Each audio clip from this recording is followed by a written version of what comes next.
আজ বানাচ্ছি চিংড়ি ভুনা। তো তার জন্য আমি দিয়ে দিয়েছি কড়াইতে তেল। আর এই হচ্ছে চিংড়ি মাছ, যেটা আমি নুন হলুদ মাখিয়ে রেখে দিয়েছিলাম। এবার এগুলো এক এক করে ভেজে নেবো, বেশি ভাজবো না, তাহলে চিংড়ি মাছ কিন্তু শক্ত হয়ে যায়। একদম অল্প ভেজে নেবো প্রথমে। তো হয়ে গেছে আমার চিংড়ি মাছ ভাজা। এই দেখো মাছগুলো আমি ভেজে নিয়েছি। চিংড়ি মাছ ভাজা কমপ্লিট। মাছ বেশি ভাজিনি, হালকাই ভেজেছি। এই মশলাটা আমি একটুখানি বানিয়ে নেব। নিয়ে নিয়েছি হচ্ছে গোটা ধনে, গোটা জিরে, এলাচ, কাঁচা শুকনো লঙ্কা, আর হচ্ছে দারচিনি। তো এটাকে একটুখানি ড্রাই রোস্ট করে নেবো, ঠিক আছে? তো তার জন্য একটা নিয়ে নিয়েছি ফ্রাই প্যান। এবার আমি এটাতে দিয়ে দেবো হচ্ছে এটা। খুব বেশি ভাজার দরকার নেই। যখনই একটা স্মেল আসবে আর কালারটা একটু একটু চেঞ্জ হতে থাকবে, তখনই এটা সরিয়ে নিতে হবে মিক্সিতে, তখনই দিয়ে দিতে হবে এটা।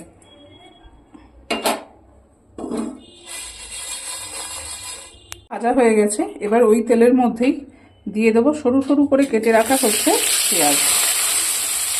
পেঁয়াজগুলো সরু সরু করে কাটলে তাড়াতাড়ি গলে যাবে, ভালো হবে। তো ওই জন্য আমি পেঁয়াজগুলোকে সরু সরু করেই কেটে নিয়েছি।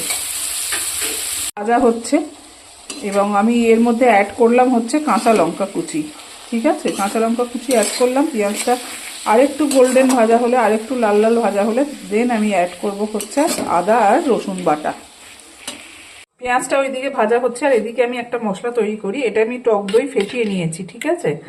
আর যে মশলাটা আমি এর আগে তৈরি করলাম, যেটা ভেজে ড্রাই করলাম, সেই মশলাটা আমি এখন দিয়ে দেবো এইটাতে। দইয়ের সাথে ওই মশলাটা একটুখানি মিশিয়ে নেবো আমি। মিশিয়ে নিলাম, নিয়ে এটা ভালো করে একটু মিক্সড করে নেবো। আর এর মধ্যে দিয়ে দেবো হচ্ছে অল্প পরিমাণে একটুখানি জল দিয়ে এটাকে ভালো করে মিক্সড করে নেবো। ওই মশলাটা দেখো আমি গুলে নিয়েছি টক দইয়ের সাথে ওই মশলাটা, আর একটু জল দিয়ে আমি ভালো করে এটাকে ফেটিয়ে নিয়েছি। এইরকম ভাজা হয়েছে, দেখতেই পাচ্ছ। এর মধ্যে আমি দিয়ে দেবো আদা আর রসুন বাটাটা। এটা আমি দিয়ে দিলাম আদা রসুন বাটাটা। একটুখানি মিক্সিটা ধুয়ে নিয়ে আমি এটা দিয়ে দিচ্ছি।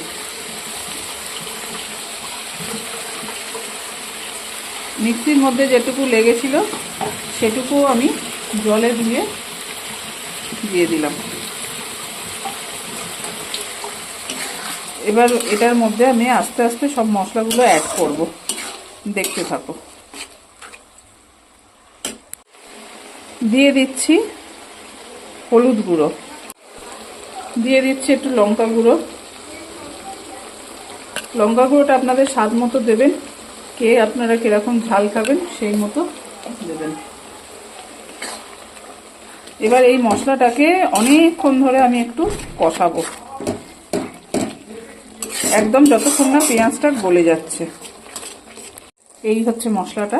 এবার আমি এর মধ্যে দিয়ে দেবো ওই মশলাটা যেটা আমি বানিয়েছি দইয়ের সাথে।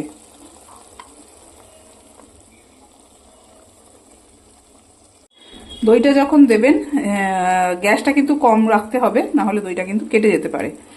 এবং এর সাথে আমি দিয়ে দিচ্ছি একটুখানি কাশ্মীরি লঙ্কা, বিকজ কালারের জন্য। এবার এটাকে আমি খুব ভালো মতো করে সুন্দর করে নেড়ে নেব।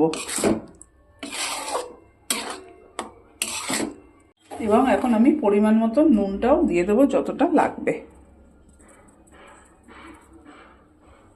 এই হচ্ছে দিলাম নুন, ব্যাস, আর দেবো না।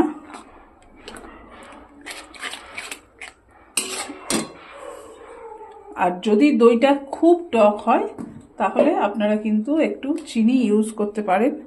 আমি কিন্তু একটু চিনি দিয়েছি। এবার এইটার সাথে মেশাতে হবে অল্প একটু জল, একবারে নয়, একটু একটু করে জল মেশাতে হবে। আর জিনিসটা কষাতে হবে খুব ভালো করে, এরকম 2 থেকে 3 বার করতে হবে। জলটা দিলাম, আমি এখন গ্যাসটা বাড়িয়ে দিয়েছি। এটা ভালো করে কষবে, তারপর আমি আবার জল দেবো যতক্ষণ না তেল ছাড়ছে এটা থেকে।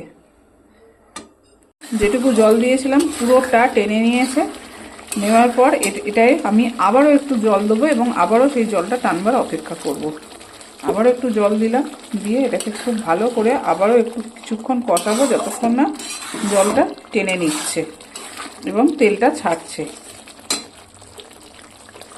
আর একটু দিলাম জল, এবার এটা আর একটু কষাবো।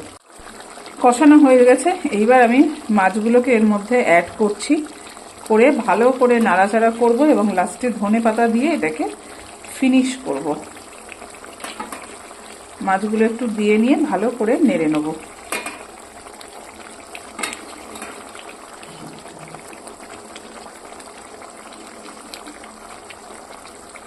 দিয়ে দিলাম মাছগুলো, একটু ভালো করে এবার মিশিয়ে নিই, মাছগুলো এর সাথে ভালো মতো মিশে যাবে। রেডি আমার চিংড়ি ভুনা। এবার এটা আমি একটু ধনেপাতা দিয়ে শেষ করব। এই হচ্ছে ধনেপাতা দিয়ে দিলাম। এবার ধনেপাতাটাকে খুব ভালো মতো করে আমি এটা মিশিয়ে নেব। দেখো পুরোটার মধ্যে ভালো করে মিশিয়ে নিচ্ছি। ব্যাস,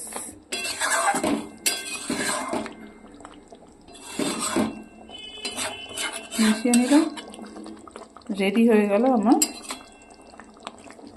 চিংড়ি ভুনা।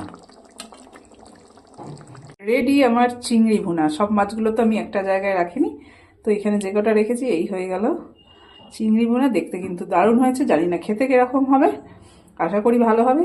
ঠিক আছে, যদি তোমাদের রেসিপিটা ভালো লাগে তোমরা অবশ্যই বাড়িতে বানিয়ে খেও, লাইক করো, কমেন্টস করো, আর জানিও যে তোমাদের রেসিপিটা কেমন লাগলো।